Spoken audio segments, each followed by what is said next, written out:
रायगढ़ से दिल्ली पहुंची oxygen express, ये बड़ी जानकारी आपको दे रखे हैं। एक और बड़ा अपडेट, लिक्विड ऑक्सीजन लेकर ट्रेन दिल्ली पहुंची। रायगढ़ से दिल्ली ऑक्सीजन एक्सप्रेस पहुंची है। लिक्विड ऑक्सीजन लेकर ट्रेन दिल्ली पहुंची। छत्तीसगढ़ के रायगढ़ से दिल्ली पहुंची ट्रेन। अस्पतालों में टैंकर से ऑक्सीजन सप्लाई हुई।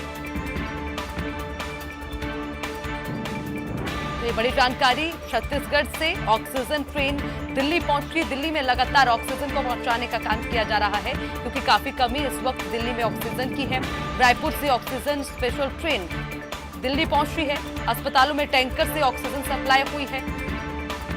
ये बड़ी जानकारी आपको दे रखे हैं। देखिए, समझना होगा कि तमाम दूसरे राज्य, तमाम दूसरे देश जहां भारत के लिए मदद करने के लिए आगे आ रखे हैं, तो वहीं पर अपने ही देश के कुछ राज्य ऐसे हैं जो लगातार एक दूसरे की मदद के लिए आगे आ रहे हैं। और जरूरी होगा क्योंकि जहां सबसे ज्यादा जरूरत है इस वक्त एक दूसरे की मदद करनी होगी और सभी को आगे आना होगा।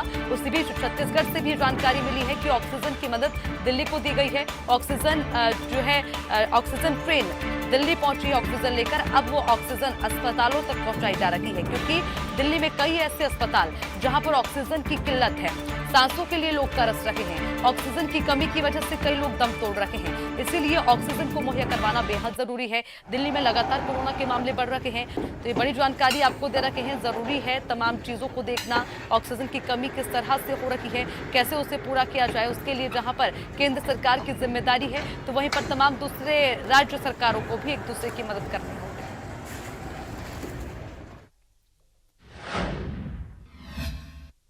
इसी खबर पर ज्यादा जानकारी के लिए ब्यूरो चीफ जुल्फिकार अली हमारे साथ बने हैं, उनसे भी जानकारी लेंगे। जुल्फिकार, ऑक्सीजन की बेहद कमी हो रही है, राज्य लगातार आगे आ रहे हैं एक दूसरे की मदद के लिए, तो ऑक्सीजन छत्तीसगढ़ से दिल्ली पहुंचाई गई, क्या कुछ प्रक्रिया रही, किस तरह से जो है तमाम चीजें मुहैया करवाई जा रही है? बिल्कुल, ऑक्सीजन की पूरे देश भर में कमी है। जहां जहां कोरोना संक्रमण के मामले बढ़े हैं और जो गंभीर मरीज हैं उन्हें ऑक्सीजन की आवश्यकता पड़ रही है। चाहे वो राजधानी रायपुर हो या देश की राजधानी दिल्ली हो, इन तमाम जगहों की स्थितियां बेहद खराब हैं क्योंकि ये उम्मीद भी प्रशासन ने नहीं की थी कि दूसरे फेज में लोग इस तरीके से बीमार होंगे और सिम्टम्स बदल जाएंगे, ऑक्सीजन की इतनी ज्यादा मात्रा में आवश्यकता पड़ेगी। तो ये सिस्टम कहीं ना कहीं कोलैप्स हुआ। हालांकि छत्तीसगढ़ में बहुत सारे प्लांट हैं, 29 प्लांट ऐसे हैं जहां पर ऑक्सीजन प्रोडक्शन होता था। तो ऐसे में छत्तीसगढ़ पूरे देश भर के लिए आस बन के उभरा है और छत्तीसगढ़ से अभी तक अधिकांश राज्यों में ऑक्सीजन सप्लाई की जा रही है। दिल्ली में भी ऑक्सीजन भेजी गई क्योंकि दिल्ली देश की राजधानी है, वहां की स्थितियां खराब हैं। तो छत्तीसगढ़ का जो प्रोडक्शन है, तो राज्य में जितनी खपत है, जितनी आवश्यकता है, उसको दूसरे राज्यों में भेजा जा रहा है। औद्योगिक क्षेत्र पूरी तरीके से बंद है, तो जो औद्योगिक प्रोडक्शन था ऑक्सीजन का, उसे क्लिनिकल प्रोडक्शन में तब्दील कर दिया गया है ताकि लोगों की जान बचाई जा सके। और यही वजह है कि रायगढ़ का जिंदल प्लांट हो या भिलाई का पीएसपी प्लांट हो, ऐसे जो छोटे और बड़े जो प्लांट हैं, उन प्लांटों से ऑक्सीजन का प्रोडक्शन किया जा रहा है और सप्लाई की जा रही है।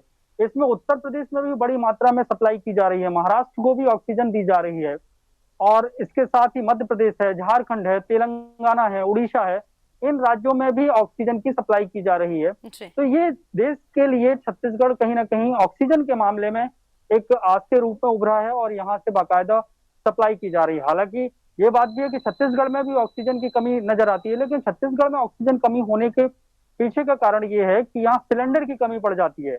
ऑक्सीजन की दिक्कत नहीं है, लेकिन जो पेशेंट है और लगातार पेशेंट की संख्या जो बढ़ रही है, तो जो अस्पताल में है, जो घर में है, उन्हें ऑक्सीजन सिलेंडर की आवश्यकता पड़ती है। तो ऐसे में सिलेंडर की कमी है और ऑक्सीजन की कमी नहीं है। तो उस चेन को प्रॉपर करने के लिए पूरा प्रशासनिक अमला लगा है। मुख्यमंत्री भूपेश बघेल सीधे मॉनिटरिंग कर रहे हैं और डेली हर दिन जो है अलग अलग जनप्रतिनिधियों के साथ, प्रशासनिक अधिकारियों के साथ बैठक हो रही है। जी ठीक है जुल्फिकार, बहुत बहुत शुक्रिया तमाम जानकारी के लिए।